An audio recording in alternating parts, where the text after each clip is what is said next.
You mentioned Inoue. That was a loss that you took, but that was also a fight that you took on short notice because the original guy, Casemiro, that he was supposed to fight had to back out because of COVID-19. In that fight, obviously, it probably was a hard loss for you to take. How did you get through going through that? And what was the most difficult part about fighting Inoue as well? Yeah, it was a little bit of a short notice. The way it worked out is I actually had a great win over Leonardo Baez over here in America at the MGM, and in that fight, I hit him with a right hand on the top of the head, and I tore a tendon in my middle finger of my right hand, and Mm. I was actually booked in for surgery to have that right hand operated on, and we got a call from Top Rank. Well, my manager did, and they said, "Hey, listen, yeah, Casemiro's out. There's an opportunity here for you to fight Naoya Inoue for 2 world titles." And it was a fight that I always wanted. And I even though my right hand wasn't in good shape, um, I thought if I turn this fight down, that opportunity may never come again. And we spoke to my surgeon and said, "Listen, we've got an opportunity here. Can we postpone the surgery?" And he basically said, "The way your hand is, like the tendon's completely ruptured, so you can't really make it worse. It's really, can you prepare properly? Can you deal with the pain?"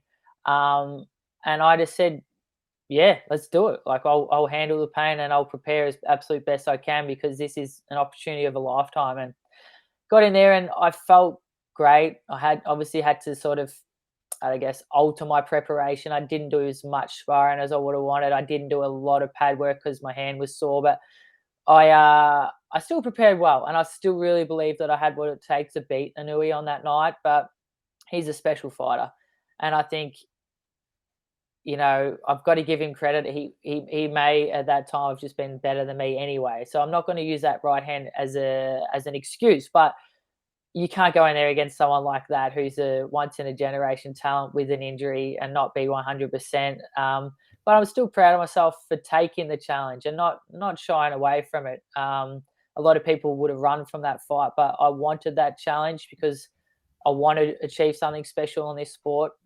But he's just, a freakish talent. Incredible speed with both his hands and his feet.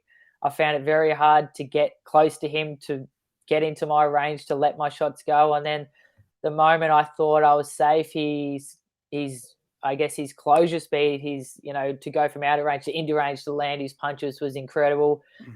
Just explosive. The 2 shots he hurt me with in that fight, I just didn't see coming. He's just amazing speed, amazing power, and almost the full package, I guess. And it's good to see him move up to 122. It opens the door for my division, and all the belts open up. But I think he will dominate at 122 as well. I think he's an incredible fighter, and I'm looking forward to seeing what he can do in that next weight. And now he leaves the door open for me to take over the bantamweight division, so it's a win-win. Two-part question. One, about Inoue.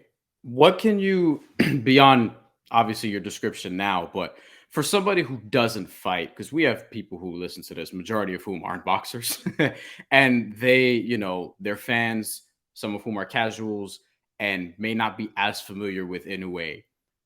How could you describe him in a way that's like that anyone would understand? Like, what makes him generational? And then the second part of the question is his fight coming up against Stephen Fulton.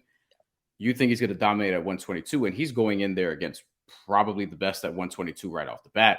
Yeah. How do you feel like he's going to handle that challenge? Yeah, it's well, for the first part of the question, it's sort of hard to explain to, I guess, a casual or a non-boxing fan, but he's just explosive. He's got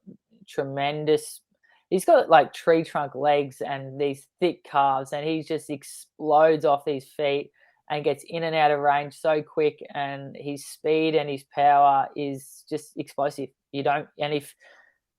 For those that don't box, that if you get hit with a shot that you don't see, they're the shots that hurt you. Yeah. If you throw a punch at me and I see that punch, it can be hard, but if you see the shot, you can brace for it and take the shot, and generally it won't have that big of an effect. But if you don't see the punch, if someone throws a punch that fast or from an angle that you don't see it and it connects, it's like being, king hit or coward punch from the side. If someone just walk up to you on the street and you don't see it and they hit you, that's going to take you out no matter how tough you are. And that's what he's like. He's just got incredible speed and power and timing. And that's a deadly combination. But yeah, the second part to your question, that just shows how much belief they have to go up to 122 and straight away fight who I think is the number one in that division, Stephen Fulton. And I think it's a great fight. Because he hasn't fought someone with that sort of style. But yeah, I think Inoue beats him. That's just how good I think he is. But yeah, I can't wait to see the fight.